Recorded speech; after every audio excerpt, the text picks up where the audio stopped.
नमस्कार. दिलखुलास कार्यक्रमामध्ये आपल्या सगळ्यांचं मनपूर्वक स्वागत. आज आपल्याशी मनमोकळेपणे गप्पा मारण्यासाठी आलेले आहेत रंगभूमी, चित्रपट आणि दूरचित्रवाणीसारख्या प्रभावी माध्यमामध्ये अनेक ठिकाणी अनेक उत्तम भूमिका करून तुमच्या आमच्या घरामध्ये आपल्या जवळ येऊन पोचलेले प्रसिद्ध अभिनेते शिवाजी साटम. शिवाजीराव, या कार्यक्रमात मनपूर्वक स्वागत.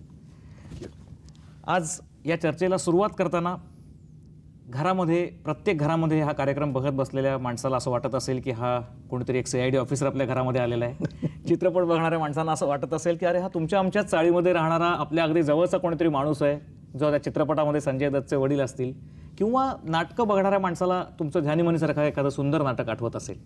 पण आज आपण बोलणार आहोत ते तुमच्या खूपशा योगायोगाच्या गोष्टींनी भरलेल्या किंवा खूपशा चित्रविचित्र अनुभवांनी भरलेल्या तुमच्या कारकिर्दीबद्दल, तुमच्या एक अभिनेता म्हणून घडलेल्या तुमच्या प्रवासाबद्दल. मला एक सांगा, तुम्ही सगळ्यात पहिल्यांदा तुमच्या आयुष्यात अभिनय किंवा नाटक हा प्रकार डोकावला तो क्षण तुम्हाला आठवतो का?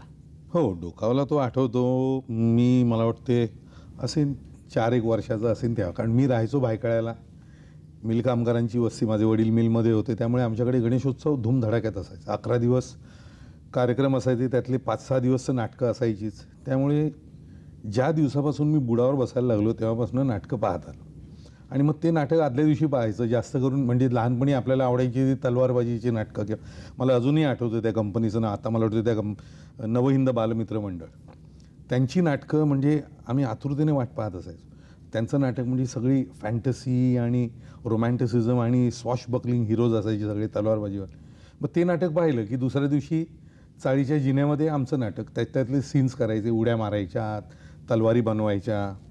आमच्या तिकडे बाजूला UPच्या भैया लोकांची वाडी होती, त्यांच्या मोठ्या त्या पाठ्या असायच्या ना, त्या डोक्यावर घेऊन त्याच्या खालच्या काठ्या काढायच्या, करवंटीला भोग पाडून त्याची मूठ बनवायची आणि मग त्या तलवार व्हायची. आणि मग ती नाटकं आमची अशी चालायची. इतक्या आधीपासून म्हणजे नाटक हा प्रकार आला होता. हो. महाविद्यालयीन जीवन कुठे आणि कसं? मी कॉलेजला महर्षी दयानंद कॉलेज परळला. त्यानंतर मी लहान म्हणजे जवळजवळ आज 35-40 वर्ष झाली परळला राहायला आलो. MD कॉलेजमध्ये तेव्हा काही नाटकांचं एवढंही नव्हतं, आणि मुळात नाटकांचं जरी नसलं तरी मी काही गेलो नसतो, कारण माझ्यात तेवढी हिंमतही नव्हती. मी तसा लाजरा बुजरा, म्हणजे आता गप्पा मारतोय वगैरे, पण हेच जर त्यावेळेला विचारलं असतं तर नको रे बाबा म्हणून पळालो असतो. पण मग पुन्हा जिथे परळला राहतो आंबेकर नगरमध्ये, आमच्याकडे गणेशोत्सव पुन्हा जोरात. हो, सगळी मराठी माणसं, त्याच्यामुळे उत्सव जोरात असतो. 2 दिवस स्थानिक कार्यक्रम असतात, त्यामध्ये मुलांच्या सगळ्या एकांकिका वगैरे. तिथे एकांकिका करायला लावण्याचं काम त्यातला मी म्होरक्या असायचो. एक दिवस या सगळ्या मित्रांनी ठरवलं, ज्या दिवशी तू जर काम नाही केलंस तर आम्ही काही करणार नाही एकांकिका वगैरे.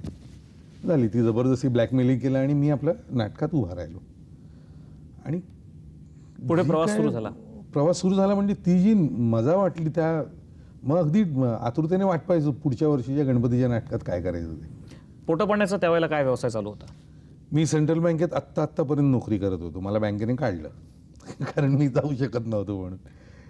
तर सेंट्रल बँकेत नोकरी लागली. ग्रॅज्युएट झालो, सायन्स ग्रॅज्युएट, केमिस्ट्री घेऊन पास झालेलो, आणि बँकेत नोकरी लागली. कदाचित म्हणजे तसं विधिलिखितच असावं की बँकेत लागल्यामुळे मला नाटकांच्याकडे माझा ओघ असल्यामुळे मला नाटकांचे आणि मला बँकेतल्या माझ्या मित्रांनी आणि माझ्या काही ऑफिसर्सनी खूप मदत केली. म्हणजे नाहीतर व्यावसायिक नाटकात काम करणं अशक्य आहे. नोकरी त्यावेळेच्या काही आजूबाजूच्या नाटकाच्या माहोलविषयी सांगाल का? की तुम्ही ज्या वेळेला बँकेत नोकरी करत होता त्यावेळेला तुमच्या आंतरबँक स्पर्धा तर असतील, हो, आजूबाजूला व्यावसायिक नाटक काही घडत असेल तर त्या दोन्ही वातावरणाविषयी काही सांगाल? आंतरबँक एकांकिका स्पर्धा जी असते ती, त्यात आणि आंतरविद्यालयीन महाविद्यालयीन स्पर्धेत काही फरक नाही. कारण कॉलेजेसमधनं आलेले ते सगळे नाटक वेडे जे असतात तेच सगळे. आणि परत जसं कॉलेजेसना, जसं INTला जा किंवा चौरंगला जा किंवा उन्मेषला जा, तिथे जी काय सगळी कॉलेजेसची येतात तशीच बँकेतले सगळे मित्र मैत्रिणी सगळे येतात.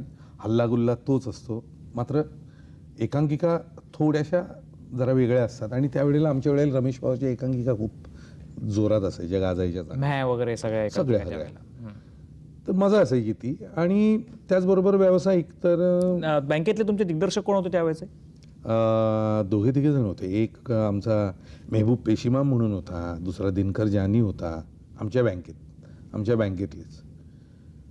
मराठी तसं कुणी नव्हतं. मग व्यावसायिक प्रवेश तुमचा नेमका पहिला नाटकातला कधी आणि कसा झाला? अरे तो असंच झालं सांगतो काय. गणेशोत्सवात अशी एकांकिका आमची होती आणि बाळधुरीला बोलावलं होतं. तो प्रमुख पाहुणा होता गणेशोत्सवाची उद्घाटन करायच्यासाठी. आणि बाळला मला वाटतं माझं काम आवडलं असावं. तर त्यावेळेला त्याचं एक नाटक चालू होतं, संगीत वरदान. वसंतराव देशपांडे होते, सुमतीबाई टिकेकर, मोहन कोठीवान, बाळ स्वतः. आणि त्यामध्ये अजित रेगे स्टेट बँकेत काम करायचा. तो गुरु नाटक होतं तेव्हा. आणि त्याचं हे, त्यामुळे त्याच्या तारखांचा काहीतरी घोळ होत होता. तर मला बाळने सांगितलं, तू सबस्टिट्यूट करशील का? म्हटलं आहे एवढं पुरे आहे, मला व्यावसायिक जमणार नाही. माझ्यात खरं गट्स नव्हते. मी आपलं घाबरलो. मी म्हटलं परत पुन्हा मित्रांनी गळ घातली, जबरदस्ती केली आणि मी त्या नाटकात शिरलो. त्याचा किस्सा पण हिट आहे तो. म्हणजे पहिली रिप्लेसमेंट? हो. अच्छा, काय होतं? त्या नाटकांमध्ये 2 भूमिका होत्या. दुसऱ्या अंकात एक जवाहिरात असतो जो विलनिश असतो, ज्याने फार पूर्वी वसंतरावांची जी प्रेयसी होती तिला पळवून नेऊन लग्न केलेलं असतं आणि मग नंतर उपरती होते त्याला आणि तो येऊन त्यांची माफी मागायला आलेला असतो. असा मोठा एक सीन. आणि तिसऱ्या अंकात मी रजपूत राजा, ज्याच्या दरबारामध्ये नंतर ते गाण्याचा मोठा जलशा वगैरे असतो. आणि झालं माझे जवळजवळ 2-2.5 महिने मी तालमी. आपल्या भारतमाता सिनेमाचे जे मॅनेजर होते विनायकराव सरस्वती, हो. ते लेखक, निर्माता सुद्धा आणि दिग्दर्शक सुद्धा. तर त्यांनी माझ्या तालमी घेतल्या होत्या आणि मग चोख तालीम, अगदी तोंड पाठ, म्हणजे झोपेतनं उठवलं तरी. पण माझा पहिला प्रयोग रवींद्र नाट्य मंदिरात होता. एंट्री घेतली दुसऱ्या अंकातली ते जवाईरातची आणि असा वळलो आणि ऑडियन्स पाहिला. आता अंधार काळा कुठं नसतो, ऑडियन्स दिसतो. आयुष्यात कधी पाहिलेलं नाही. एक तर थिएटरचा माहोल, तो समोर एवढा भरलेला ऑडियन्स. आणि घाबरलो म्हणजे एक वाक्य, एक शब्द फुटेना तोंडातनं. आणि बुवांना कळलं, म्हणजे वसंतरावांना, की या पोराचा काहीतरी घोळ झाला आहे. त्यांनी तो अख्खा सीन कसाबसा सावरला. पडदा पडला दुसऱ्या अंकाचा. बाहेर आलो. बाळने मला झापलं. मला म्हणाला, अरे तू माझं नाक कापलंस, हे काय? तालमी करून सुद्धा आहे. म्हटलं मी काय करणार? मी घाबरलो. जा म्हणे आणि पहिले जाऊन बुवांची माफी माग म्हणून बुवांची जाऊन माफी मागितली. तर माझ्याकडे बघितलं बुवांनी, असं हसायला लागले. काय झालं? मी म्हटलं बुवा मी घाबरलो. बरं तिसऱ्या अंकातली नक्कल पाठ आहे ना? म्हटलं हो. बघ हो. बरं म्हणे काय काळजी करू नकोस, मी आहे ना, सांभाळून घे. तिसऱ्या अंकात बाळ कुचरीकर व्यवस्थापक आमचा, तो दुसऱ्या अंकात जवळजवळ स्क्रिप्ट घेऊन बाहेर स्टेजवरच आला होता. वाक्य मला सांगितलं, मी कुठचा बोलतोय, मला काही ऐकायला होत ना, काही सुचत नव्हतं. तिसऱ्या अंकात बुवांनी त्याला सांगितलं, हे बाळ, ह्या गणपतीला बसवलं मखरेत मी राजाने, तेव्हा अशी त्याला छान अशी ते त्याच्या दरबारातलं हे, म्हणजे त्या मखरीच्या आड उभा राहा स्क्रिप्ट घेऊन. हा गडी जर विसरला तर त्याला सांग. तर विसरलो नाही, पण बाळ तिकडे माझ्यावर, त्याला शिक्षा स्टेजवर. पण मी तेच म्हणतो की त्या दिवशी जर बुवांच्या जागी दुसरा कोणी आणखीन मोठा नट असता, पण मोठा नट असला तरी बुवांच्यासारखं मोठं मन जर नसतं त्या माणसाचं, बरोबर, तर आज कदाचित मी पुन्हा चढलोच नसतो. इम्पॉसिबल. शिवाजीराव, तुमच्या आयुष्यातल्या फार एका महत्त्वाच्या टप्प्यापर्यंत आपण येऊन पोहोचलेलो आहोत आणि तुमच्या व्यावसायिक नाटकामधल्या प्रवेशाबद्दल आपण आता सांगितलं. पण ज्याला खऱ्या अर्थाने तुम्हाला व्यावसायिक नाटकांनी लोकांपुढे अभिनेता म्हणून आणलं आणि सिद्ध केलं, अशा नाटकाविषयी आपण काही सांगाल? त्यावेळेला म्हणजे मी अगदी नवीन असताना मला जे मिळालेलं एक नवीन नाटक, पुन्हा मोहन कोठीवाननी मला त्या नाटकासाठी नेलं. म्हणजे त्याच्या अगोदर ह्या संगीत वरदानच्या नंतर रायगडाला जेव्हा जाग येते ना, नाटक नवीन संचात गोवा हिंदू असोसिएशन पुन्हा काढत होतं. सगळी कास्टिंग झाली होती. राहिलं होतं हंबीरराव. मला घेऊन गेलं तिकडे ऑडिशनसाठी आणि मी शिरलो. तिथे भिकूबाई आंगले, जे सुरुवातीला अण्णाजी दत्तोचा रोल करायचे, अप्रतिम शिक्षक. त्यांनी वाचा, उच्चार आणि स्टेजवरचा वावर त्या पात्राच्या याच्याप्रमाणे हे त्यांनी खूप शिकवलं. म्हणजे तालमी तेव्हा खूप चालायच्या. 2-2 महिने तालमी चालायच्या. आतासारखा 20 दिवस 22 दिवसात नाटक 25व्या दिवशी स्टेजवर येतं, तसंही नव्हतं. आणि परत बरोबरचे सगळे चांगले लोक होते, त्याच्यामुळे शिकायलाही मिळालं. आणि त्या नाटकानंतर पुन्हा मला मोहन कोठीवान घेऊन गेला. तो दिलीप परदेशीचं नाटक होतं, स्वप्न एका वाल्याचे. सतीश दुभाषी दिग्दर्शक आमचे, ते स्वतः मेन रोल. आणि त्यांच्या तोडीस तोड बरीचशी गोष्ट ती दिवार सिनेमाच्या जवळची होती. त्यामुळे त्याच्यातला जो इन्स्पेक्टर होता तो मी केला. आणि तिथे बऱ्यापैकी म्हणजे रंगभूमीवरच्या लोकांच्यामध्ये 4 लोकांमध्ये बाबा ह्या नवीन पोरगा कोण आहे, चांगला आहे, ही सुरुवात झाली. पण मग तसे टप्प्याटप्प्याने मग मी महासागर केलं, मोहन वाघांचं गोष्ट जन्मांतरीची मध्ये मी पुन्हा अरुण सरनाईकांचा सबस्टिट्यूट म्हणून आलो. पण खऱ्या अर्थानं मी जे एन्जॉय केली ती अगदी माझं शेवटचं नाटक होतं ध्यानी मनी. शिवाजीराव, ध्यानी मनीबद्दल आपण नंतर बोलूयात, कारण ते नाटक तुम्हाला स्वतःला जसं आवडतं तसं आम्हालाही ते खूप आवडलेलं नाटक आहे, तुमचं अलीकडच्या काळातलं नाटक. पण त्याच्या आधी मला तुम्हाला मुद्दाम विचारायचं आहे ते महासागरच्या त्या काळातल्या वातावरणाबद्दल. जयवंत दळवींसारख्या अतिशय समर्थ नाटककारानं केलेलं ते नाटक होतं, लिहिलेलं होतं, आणि विजयाबाईंसारख्या दिग्दर्शिका तुम्हाला त्यावेळेला मिळालेल्या होत्या. पण तुमचं तसं ते पहिल्या काळातलंच नाटक व्यावसायिक रंगभूमीवरचं म्हणायला लागेल. त्याविषयी काय सांगा. त्या महासागर माझ्याकडे यायच्या अगोदर मी कलावैभवमध्ये म्हणजे मोहन तोंडवळकरांच्याकडे माणसाला डंक मातीचामध्ये मी काम करत होतो. छोटीशीच भूमिका होती पण अप्रतिम फार गोड होती ती भूमिका. त्यामुळे एकतर मोहन तोंडवळकरांना माहीत होतं की कारण विक्रमने ते नाटक सोडलं होतं काही कारणास्तव, माहीत नाही मला. आणि मग मी तिथे आलो आणि ते नाटक पाहिलं. बरं, त्याच वेळेला बाईंना थोडंसं माहीत होतं, माझ्याबद्दल ऐकलं होतं. आणि बाईंचं मोहन काकांचंच होतं, मोहन वाघांचं, पंखांना ओढ फावलांची. काही कारणास्तव मग ते मी करणार होतो पण मला झालं म्हणजे काही पर्सनल याच्यामुळे नाही केलं. पण मग महासागरमध्ये जेव्हा माझी रिप्लेसमेंट झाली, म्हणजे मी विक्रमनी जो रोल केला होता घनश्यामचा तो मी करायला लागलो. आणि त्याचं शेवटपर्यंत मी जवळजवळ 500च्या वर प्रयोग केले. पण ते नाटक करताना ते कॅरेक्टरच इतकं गोड होतं. ते कॅरेक्टर फार मनमोकळा, अतिशय छान असा माणूस, जो नॉर्मल कोणालाही वाटतं की असा माणूस असा, कोणालाही भावेल असं ते पात्र होतं. आणि उलट त्याला खूप अंडरकरंट्स खूप छान होते त्याच्यातले ते. पण तो स्वतःवर एक जीवनाकडे पाहण्याचा त्याचा दृष्टिकोनच एवढा छान होता की ते मला अतिशय आवडलं आणि ते माझ्याकडनं चांगलं झालं. मग आलं सावित्री, पुन्हा दळवींचं आणि पुन्हा बाईंच्या बरोबर.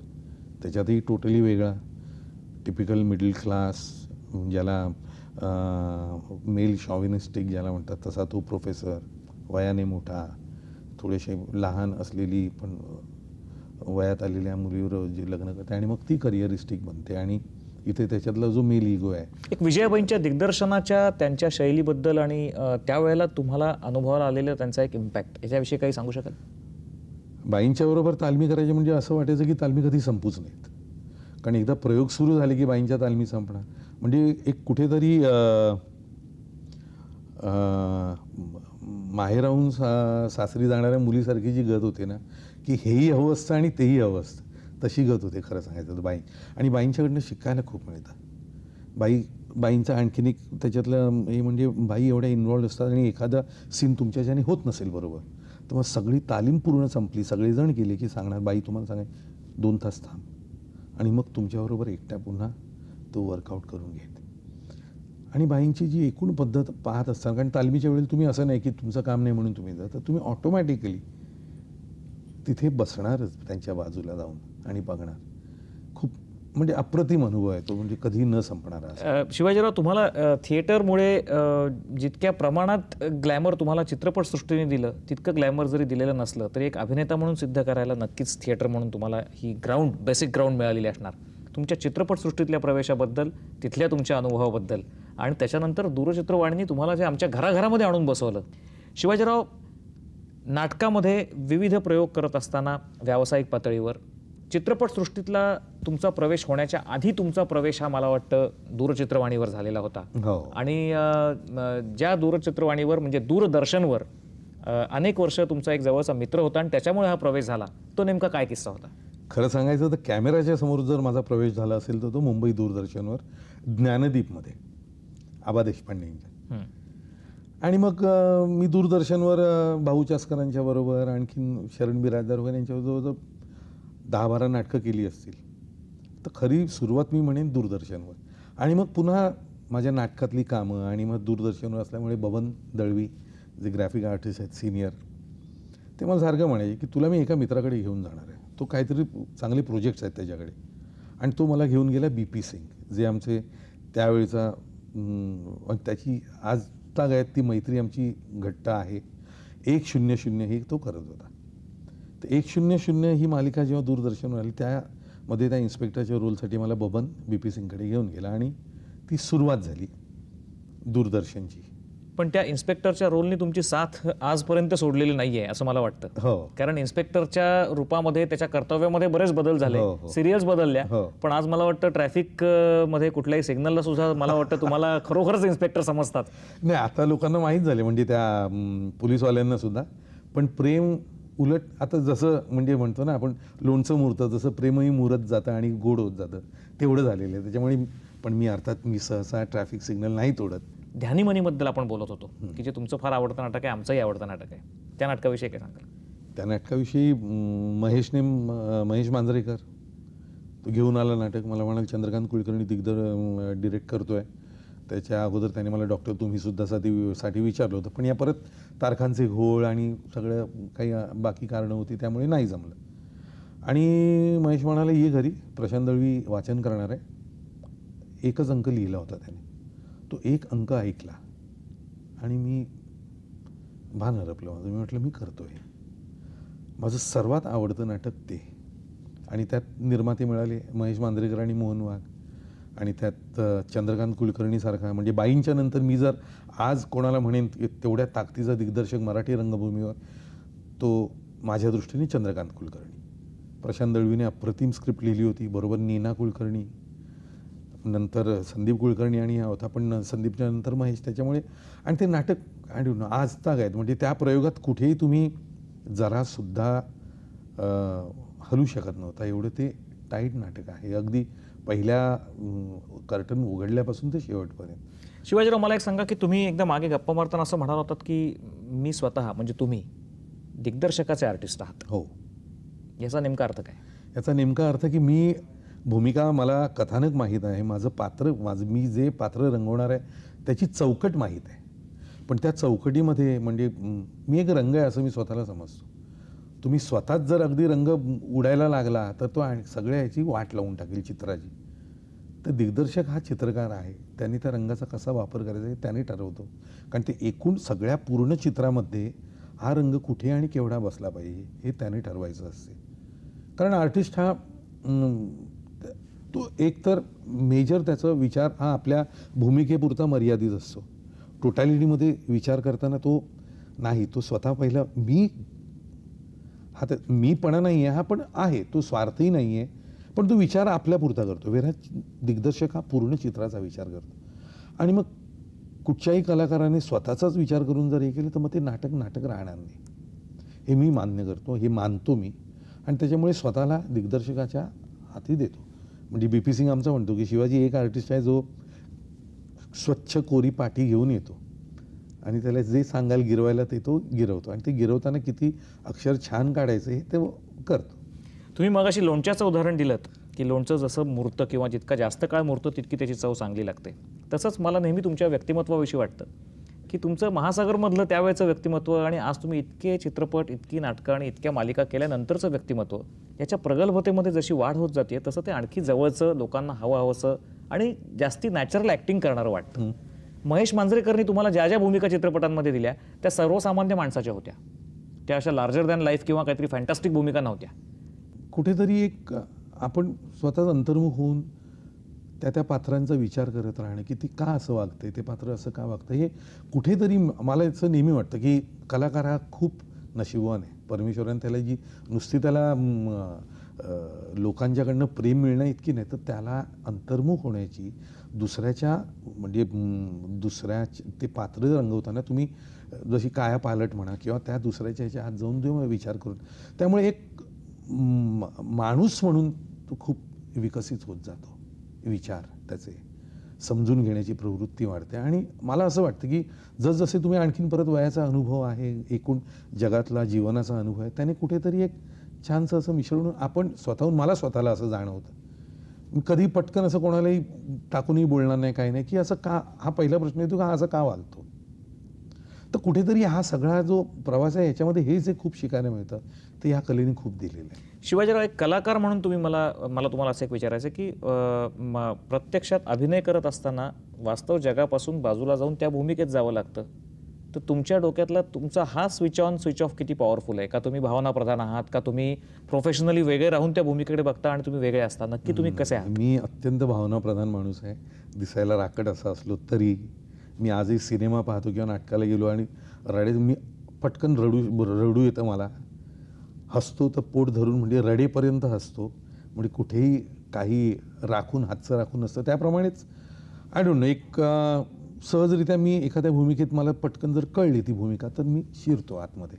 तुमच्या क्रियाशील किंवा एक क्रिएटिव्ह ॲम्बिशन्स ज्याला आपण म्हणू, एक महत्त्वाकांक्षा, क्रियाशील महत्त्वाकांक्षा अशी कितपत तुम्हाला असते की मला हे करायचं आहे, हे अचीव्ह करायचं आहे, इतकं धावायचं आहे याच्याबद्दल? नाही ना, मी तेच म्हटलं, मी आलो या रंगभूमीवर कुठेतरी सुप्त होतं ते, पण आलो ॲक्सिडेंटली. आणि प्रवास हा माझा चढता ग्राफ आहे. पाठीमागे वळून पाहिलं तर मी काहीच नव्हतो, तो आज इथपर्यंत पोचलो आहे. म्हणजे व्यावसायिकदृष्ट्या, माणूस म्हणून सुद्धा, पॉप्युलॅरिटीच्या दृष्टीने. म्हणजे महत्त्वाकांक्षा म्हणजे काय, तर मला काय आहे, म्हणजे मला चांगल्या भूमिका करायच्या खूप छान. आणि त्या लोकांच्याकडनं खूप कौतुक करून घ्यायचं त्या भूमिकेचं. कौतुकाने मुठभर मास चढतं, आणखीन कॉन्फिडन्स वाटतो, आणखीन छान करावं असं वाटतं. बस हा एक हावरटपणा आहे की चांगल्या भूमिका, चॅलेंजिंग भूमिका सहज सोप्या येतात. या तिन्ही माध्यमांपैकी तुम्हाला स्वतःला विशेष आवडणारं, जवळीक वाटणारं माध्यम कुठलं? नाटक, चित्रपट आणि दूरचित्रवाणी? नाटकाची नशा, नाटकाची मजा ती और आहे. म्हणजे आजही पाहायला, म्हणून नाटकाशी तसा संबंध नाही. म्हणजे स्टेजवर जरी नसलो तरी स्टेजच्या समोर बसून बघत असतो, एन्जॉय करत असतो. म्हणजे मी एकटाच नाही, माझ्या मुलांनाही. म्हणजे आता अभिजित तर नाटकात आहेच, पण माझ्या दुसरा धाकटा आहे, माझ्या भावाची मुलं आहेत, घेऊन जातो. रंगभूमीशी माणसाचं नातं कायम असलंच पाहिजे. माणूस म्हणून त्याचा विकास होण्यात खूप फरक पडतो. शिवाजीराव, तुम्ही इथे आलात, इतक्या दिलखुलास गप्पा मारल्यात. जाताना फक्त मला एवढंच सांगा की याच्या पुढची तुमची येणारी, आम्हाला दिसणारी चांगली प्रोजेक्ट्स कुठली आहेत, चांगल्या भूमिका कुठल्या असणार आहेत? चांगल्या भूमिका आहेत. महेश मांजरेकरांचा चित्रपट आहे प्रतिबिंब, जे वास्तवचा सेकंड पार्ट आहे. पुन्हा प्राण जे आहे, परशान जे आहे. मग गोविंद मेनन म्हणून नावाचा एक नवीन दिग्दर्शक आहे, त्याचा एक सिनेमा आहे. आणि आणखीन 2-3 प्रोजेक्ट्स जी अजूनही बोलण्याच्या स्टेजला आहेत. खूप छान वेगवेगळ्या भूमिका. तुम्ही इथे आलात आणि खरोखर दिलखुलास गप्पा मारल्यात, त्याबद्दल मनपूर्वक आभार. तुमच्या पुढच्या वाटचालीकरता, क्रिएटिव्ह वाटचालीकरता आमच्या मनपूर्वक शुभेच्छा आणि पुन्हा एकदा धन्यवाद. नमस्कार.